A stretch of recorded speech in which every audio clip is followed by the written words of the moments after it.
আসসালামু আলাইকুম, স্বাগত সবাইকে অনলাইন টিচিং স্কুলের পক্ষ থেকে। আশা করি তোমরা অনেক ভালো আছো, আমি ভালো আছি। আজকে আমরা একটি গুরুত্বপূর্ণ টপিকস নিয়ে কথা বলবো, যেখানে থাকবে ইলেকট্রন বিন্যাস। ওকে, ইলেকট্রন বিন্যাস হচ্ছে যে পর্যায় সারণী থেকে আমরা ইলেকট্রন বিন্যাস করব এবং যে কোনো মৌলের, এবং সেই মৌলকে কিভাবে খুঁজে বের করতে হয় পর্যায় সারণীতে, সে সম্পর্কে আলোচনা করা হবে। তো এটা হচ্ছে মেন্ডেলিফের দেওয়া পর্যায় সারণী, যেখানে 118টি মৌল রয়েছে, এবং এই 118টি মৌলকে আমরা ফাইন্ড আউট করব বিভিন্নভাবে। তারপর আমরা দেখব কিছু গুরুত্বপূর্ণ আলোচনা, অর্থাৎ ইলেকট্রন বিন্যাস করে কিভাবে একটি মৌলকে পর্যায় সারণীতে নির্ণয় করতে হয়। কিছু গুরুত্বপূর্ণ কথা তোমাদেরকে জানতে হবে। যেমন আমরা জানি 4টা ব্লক রয়েছে, এর মধ্যে প্রথম ব্লকটার নাম হচ্ছে এস ব্লক, তারপর হচ্ছে পি ব্লক, জি ব্লক, আর হচ্ছে এফ ব্লক। অর্থাৎ মৌলগুলোকে হচ্ছে 4টা সেক্টরে ভাগ করা হবে, এস, পি, ডি, এফ। তো একটা সিরিয়াল মেনটেন করে ইলেকট্রন বিন্যাস করতে হয়, এই সিরিয়ালটা তোমাদেরকে মুখস্থ রাখতে হবে। সেটা হচ্ছে 1s, 2s, 2p, 3s, এরকম করে আর কি। তো এখানে মনে রাখার একটা টিপস অ্যান্ড ট্রিক্স আছে, দেখো খেয়াল করে, যে 1s শুধু একটা ঘরেই আছে, 2s এবং হচ্ছে 2p, এতটুকু আমরা মনে রাখবো এভাবে, অর্থাৎ এসপি করে আর কি। 3s এবং হচ্ছে 3p, এতটুকু। তো এতটুকু আশা করি মনে রাখা যাবে, 1s, 2s, 2p, 3s, 3p। তারপর 4 এবং 5 এর ক্ষেত্রে হচ্ছে আমরা এসপি নিয়ে কাজ করবো, অর্থাৎ 4s, 4p, মাঝে এক ঘর ফাঁকা, 5s, 5p, মাঝে এক ঘর ফাঁকা। এই ফাঁকা ঘরে হচ্ছে আগের কক্ষপথে ডি অরবিটাল বসবে। যেমন 5 এর আগের কক্ষপথের ডি অরবিটাল 4d, 4p অর্থাৎ 4 এর কক্ষপথের আগের কক্ষপথ হচ্ছে 3d। ওকে, 6 এবং 7 এর ক্ষেত্রে হচ্ছে একটু ভিন্ন। 6 এবং 7 এর ক্ষেত্রে হচ্ছে 2 ঘর করে ফাঁকা রাখবা, অর্থাৎ এসপি নিয়ে কাজ করবা। 6s, 6p, মাঝে 2 ঘর ফাঁকা, 7s এবং হচ্ছে 7p, মাঝে 2 ঘর ফাঁকা। এই কক্ষপথ হচ্ছে আগের কক্ষপথে ডি অরবিটাল বসবে, এবং এর আগের কক্ষপথের এফ অরবিটাল বসবে। আবার 6 এর ক্ষেত্রে সেম, আগের কক্ষপথের 5 এর ডি বসবে, এর আগের খালি ঘরে হচ্ছে 4 এর এফ বসবে। তো এভাবে তুমি পুরো সিরিয়ালটা চাইলে মনে রাখতে পারো। এখান থেকে হাইড্রোজেন থেকে শুরু করে ওগানেসেন পর্যন্ত যে কোনো মৌলকে তুমি ইলেকট্রন বিন্যাস করতে পারবা। এটা সাধারণত শক্তি স্তর, অর্থাৎ সর্বনিম্ন শক্তি স্তর থেকে সর্বোচ্চ শক্তি স্তর পর্যন্ত সাজানো হয়েছে। তো এখানে আমরা যখন ইলেকট্রনগুলো বসাবো, তখন হচ্ছে তাদের পাওয়ার বা সর্বোচ্চ ইলেকট্রন ধারণ ক্ষমতা রয়েছে। যেমন এস অরবিটালের ক্ষেত্রে দেখো, সর্বোচ্চ ইলেকট্রন ধারণ ক্ষমতা হচ্ছে 2, অর্থাৎ এস এর মাথায় 2 এর বেশি বসাতে পারবা না। পি এর সর্বোচ্চ ইলেকট্রন ধারণ ক্ষমতা রয়েছে 6, ডি এর রয়েছে 10 এবং এফ এর রয়েছে 14। তো আমরা যদি এই সিরিয়ালটা, অর্থাৎ এস এর উপর 2, এখানে এস এর মাথায় 2, বি এর মাথায় 6 এবং ডি এর মাথায় 10 এরকম করে বসাই, তাহলে আমরা এরকম একটা সিরিয়াল পাবো, 1s2, 2s2, 2p6, 3s2, 3p6 থেকে শুরু করে একদম লাস্ট 7p6 পর্যন্ত। তো যখন তোমার ইলেকট্রন বিন্যাস করব আমরা, ধরো 10টা যদি হয়, তাহলে তুমি গুনে গুনে সামনের দিক থেকে বসাতে বসাতে যাবা। আর যদি 30টা ইলেকট্রন হয়, সেম সেম গুনে গুনে সামনের দিকে যাবা। তবে খেয়াল রাখতে হবে, এখানে যে ডিজিট গুলো আছে, এর সর্বোচ্চ ইলেকট্রন ধারণ ক্ষমতা, অর্থাৎ এর বেশি বসাতে পারবা না। এর নিচে যত ডিজিট আছে সেই ডিজিট গুলো তুমি চাইলে বসাতে পারবা। তো পর্যায় সারণী থেকে যে কোনো ইলেকট্রন বিন্যাস করতে হলে তোমাকে গুরুত্বপূর্ণ কিছু কথা মাথায় রাখতে হবে। যেমন ধরো, আমরা দেখেছি পর্যায় সারণীতে টোটাল 18টি গ্রুপ রয়েছে এবং 7টি পর্যায় রয়েছে, যা এমসিকিউর জন্য খুবই ইম্পর্টেন্ট। অর্থাৎ পর্যায় সারণীতে 7টা গ্রুপ থাকবে, 7টা পর্যায় থাকবে এবং হচ্ছে 18টা গ্রুপ থাকবে। 2 নম্বর হচ্ছে যে পর্যায় সারণী মৌলগুলো, 118টা মৌলকে 4টা ভাগে ভাগ করা হয়েছে, যেখানে রয়েছিল এস, পি, জি, এফ। যেমন দেখো, এস ব্লকের মৌল সংখ্যা হচ্ছে কতটি হবে, 14টি। পি ব্লক মৌলের সংখ্যা হবে 36টি। ডি ব্লক মৌলের সংখ্যা হচ্ছে 41টি। এফ ব্লক মৌলের সংখ্যা হচ্ছে 27টি। তারপর রয়েছে পর্যায় সারণীতে কিছু ব্যতিক্রম, যেমন হাইড্রোজেনের অবস্থান, তারপর হিলিয়ামের অবস্থান, ল্যান্থেনাইট এবং অ্যাক্টিনাইট সারির মৌল, যেগুলো বিস্তারিত পরে আলোচনা করা হবে। যখন আমরা ইলেকট্রন বিন্যাস করব, তখন কিছু ক্ষেত্রে পর্যায় সারণীর ব্যতিক্রম দেখব, এবং এই ব্যতিক্রমগুলো হচ্ছে, ব্যতিক্রম নিয়মগুলো তোমাদেরকে দেখানো হবে, যে পর্যায় সারণীতে যে মৌলগুলো রয়েছে সেই মৌলগুলোর কেন ব্যতিক্রম ঘটনা ঘটে। যেমন হিলিয়ামের ক্ষেত্রে তুমি দেখো, কপারের ক্ষেত্রে, ক্রোমিয়ামের ক্ষেত্রে, সিলভারের ক্ষেত্রে এই ঘটনাগুলো দেখা যাবে, অর্থাৎ তাদের স্বাভাবিক নিয়মের ইলেকট্রন বিন্যাসগুলো হবে না। এবার 4টা যে ব্লক রয়েছে, এস, পি, ডি, এফ, 4টা ব্লকের আমরা কিছু নিয়ম শিখবো। প্রথম হচ্ছে এস ব্লকের জন্য। যখন আমরা এস ব্লকের মৌলগুলা পাবো, তখন সেই মৌলগুলোর ক্ষেত্রে দেখা যাবে যে ইলেকট্রন বিন্যাস করলে দেখবা যে সর্বোচ্চ যে ডিজিটটা থাকবে সেটা হচ্ছে পর্যায়, অর্থাৎ বেস।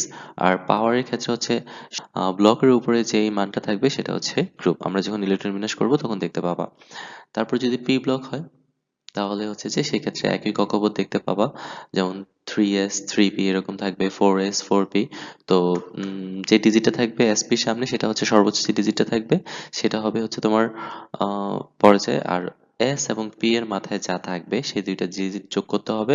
যোগ করে খেয়াল রাখতে হবে এখানে এক্সট্রা 10 যোগ করতে হবে।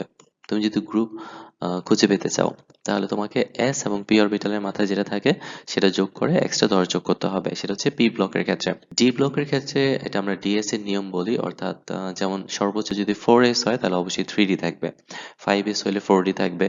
অর্থাৎ ইলেকট্রন যখন প্রবেশ করে তখন s অরবিটালে প্রবেশ করার পর আবার d তে প্রবেশ করে। তো যার কারণে সেটাকে আমরা ds এর নিয়ম বলি। ds এর নিয়মে হচ্ছে যে s এর সামনে যে ডিজিটটা থাকবে সেটা হচ্ছে পর্যায়, এবং d এবং s এর মাথায় যেটা থাকবে সেটা যোগ করলে তুমি গ্রুপ পেয়ে যাবা। তারপর হচ্ছে যে অ্যাপ ব্লকের ক্ষেত্রে সাধারণত কোনো রুলস মেনটেন করে না, সর্বোচ্চ যে ডিজিটটা থাকবে সেটা হচ্ছে পর্যায়, তবে সেই ক্ষেত্রে 6 অথবা 7 হবে। আর অ্যাপ ব্লকটা শুধু পাওয়া যায় হচ্ছে পর্যায় সারণীর 3 নাম্বার গ্রুপে। ওকে, কিছু মৌল দেখবো এখানে। এখানে যে মৌলগুলো রয়েছে সে মৌলগুলো হচ্ছে যেমন ম্যাগনেসিয়াম, তারপর rubidium, uranium, iron, chromium, copper, zinc, silver, bromine, oganesson, argon, helium.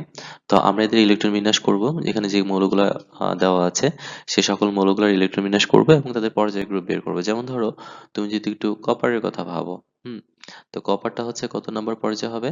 4 নম্বর পর্যায়ে 11 নম্বর গ্রুপ। আমরা জিঙ্কের কথা বলে 4 নম্বর পর্যায়ে 11 নম্বর গ্রুপ। এভাবে হচ্ছে আমরা যেকোনো মৌলকে খুঁজে বের করতে পারবো। যেমন সর্বশেষ মৌলটা রয়েছে ওগানিসন, যা কিনা 7 নম্বর পর্যায়ে 18 নম্বর গ্রুপে রয়েছে। তো আমরা মৌলগুলোর ইলেকট্রন বিন্যাস করি, তাহলে আমরা দেখতে পাবো যে তাদের পর্যায় এবং গ্রুপ নাম্বারটা কত। তো প্রথমে যে আমাদের মৌলটা রয়েছে তার নাম হচ্ছে ম্যাগনেসিয়াম। দেখো ম্যাগনেসিয়ামের যখন ইলেকট্রন বিন্যাস করব তার পারমাণবিক সংখ্যা হচ্ছে 12। তো 12 ডিজিটটা আমরা যখন বসাবো তখন দেখো 2 2 4, 4 6 10, 10 2 12। তাহলে সর্বোচ্চ যে কক্ষপথটা সেটা আমরা পেলাম কি 3s2। তাহলে সামনে যেহেতু এটা s অরবিটালের নিয়ম, সো সামনে যে বেসটা থাকবে সেটা হচ্ছে পর্যায়, এবং উপরে যে মানটা থাকবে বা পাওয়ারটা থাকবে সেটা হচ্ছে গ্রুপ। তাহলে আমরা লিখতে পারি 3 নম্বর পর্যায়ে 2 নম্বর গ্রুপ। পরের মৌলটার নাম কি? রুবিডিয়াম। দেখো রুবিডিয়ামের পারমাণবিক সংখ্যা হচ্ছে 37, যোগ করতে করতে এখানে আসলে 37 হয়, 5s1 লাস্ট ডিজিট। তো সামনে একটা পর্যায় হবে, উপরে একটা গ্রুপ হবে, যেহেতু s এর নিয়ম তাহলে আমরা লিখবো এখানে 5 নাম্বার পর্যায়ে 1 নাম্বার গ্রুপ। তারপরে যে মৌলটা রয়েছে সেটা হচ্ছে আর্গন। দেখো আর্গন মৌলটার ইলেকট্রন বিন্যাস করলে আমরা লাস্ট এরকম পাবো। দেখো একই কক্ষপথ, 3s ও আছে আবার 3p ও আছে। তাহলে এটা sp এর নিয়ম হয়। sp এর নিয়মে সামনে যে ডিজিটটা থাকবে সেটা হচ্ছে পর্যায়, অর্থাৎ পর্যায় 3, এবং 6 আর 2 উপরে দুইটা যোগ করে এক্সট্রা 10 যোগ করতে হবে শুধুমাত্র sp এর ক্ষেত্রে। তাহলে 6 আর 2 যোগ করলে হচ্ছে 8, 8 আর 10 যোগ করলে হবে 18। তার মানে হচ্ছে 3 নাম্বার পর্যায়ে 18 নম্বর গ্রুপ। আমাদের পরের যে মৌলটা রয়েছে সেটা হচ্ছে ওগানেসন, অর্থাৎ পর্যায় সারণীর সবার শেষের মৌলটা। তুমি চাইলে সাজিয়েও লিখতে পারো, কোনো সমস্যা নেই। তাহলে আমরা সর্বোচ্চ ডিজিটটা 7 পেলাম। দেখো 7 এর s আছে এবং 7 এর p আছে, সো এটা হচ্ছে sp এর নিয়ম হবে। তো সামনে যে ডিজিটটা সেটা পর্যায় হবে, উপরে 6 আর 2 যোগ করলে 8 হয়, আর sp এর নিয়মে এক্সট্রা 10 যোগ করতে হয়, সো ডিজিটটা হবে 18, অর্থাৎ 7 নম্বর পর্যায়ে 18 নম্বর গ্রুপ।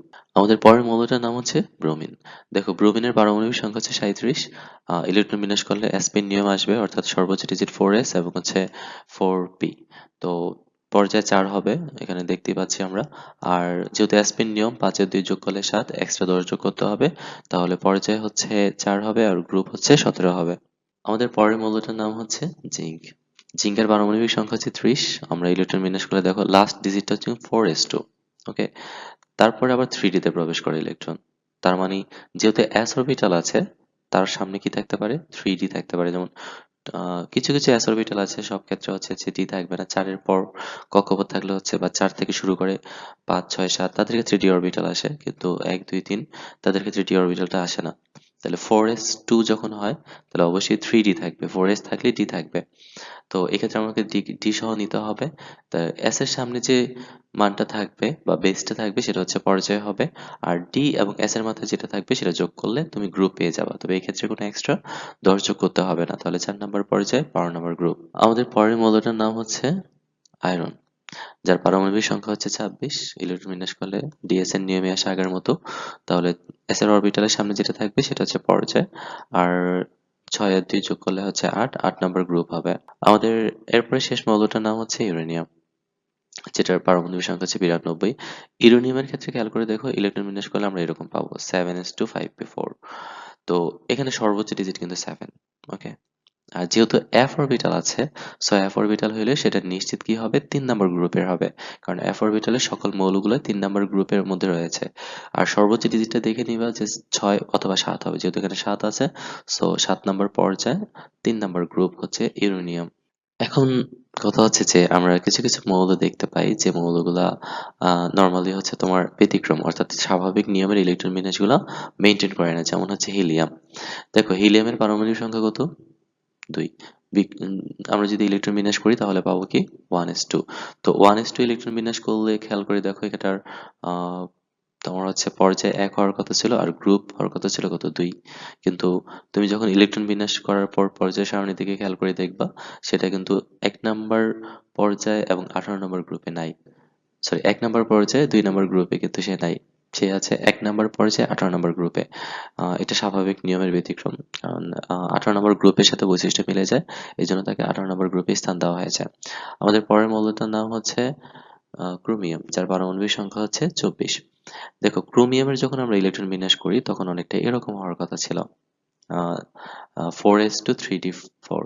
মনে রাখবা ডি অরবিটাল সুস্থিত হতে চায়, d5 হচ্ছে অর্ধপূর্ণ এবং d10 হচ্ছে পূর্ণ। তো এখানে সে যে কাজটি করবে, সবার ক্ষেত্রে এই ঘটনাগুলো ঘটে না, কিছু কিছু ব্যতিক্রম ইলেকট্রন বিন্যাস বা কিছু কিছু মৌলের ক্ষেত্রে এরকমটা হয়, যেগুলো আমরা দেখিয়েছি। তো এর মধ্যে তুমি দেখো 4s2 আর হচ্ছে 3d4, তাহলে এখান থেকে সে একটা ইলেকট্রন ডিতে যদি নিয়ে যায় তাহলে d5 হয়ে যায়, যে এরকম 4s1 3d5, তখন সে পূর্ণ হয়ে যাবে, অর্থাৎ এটা স্বাভাবিক নিয়মের ইলেকট্রন বিন্যাস মানবে না। তোমরা এই ইলেকট্রন বিন্যাস ভাবে যদি করো তাহলে সেটা ভুল হবে, এইভাবে করতে হবে।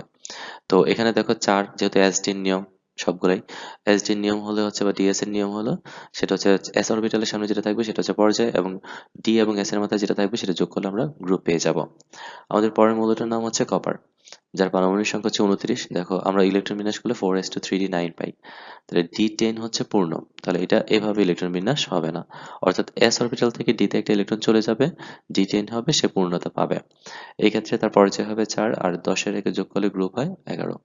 আমাদের পরে আরো একটা ব্যতিক্রম মৌল রয়েছে, যেমন সিলভার, যার পারমাণবিক সংখ্যা হচ্ছে 47। ইলেকট্রন বিন্যাস করলে 5s2 4d9 হয়, যেটা স্বাভাবিক নিয়মের ব্যতিক্রম। সেইখান থেকে একটা ইলেকট্রন নিয়ে কি করবে, d10 করবে, সো এটা হবে, হ্যাঁ। তো এগুলাই ছিল মোটামুটি ইলেকট্রন বিন্যাস। এই ক্লাসে যে ইলেকট্রন বিন্যাসগুলো দেখানো হয়েছে, তুমি যে কোনো মৌলের ইলেকট্রন বিন্যাস করি পর্যায় এবং হচ্ছে গ্রুপ ফাইন্ড আউট করতে পারবা। তো আজকে এই পর্যন্ত, ভালো থাকুক সবাই। নেক্সট ক্লাসে আমরা আরো কিছু টপিকস নিয়ে হাজির হব। সে পর্যন্ত সবাই ভালো থাকো, সুস্থ থাকো, সবার জন্য শুভকামনা। আল্লাহ হাফেজ।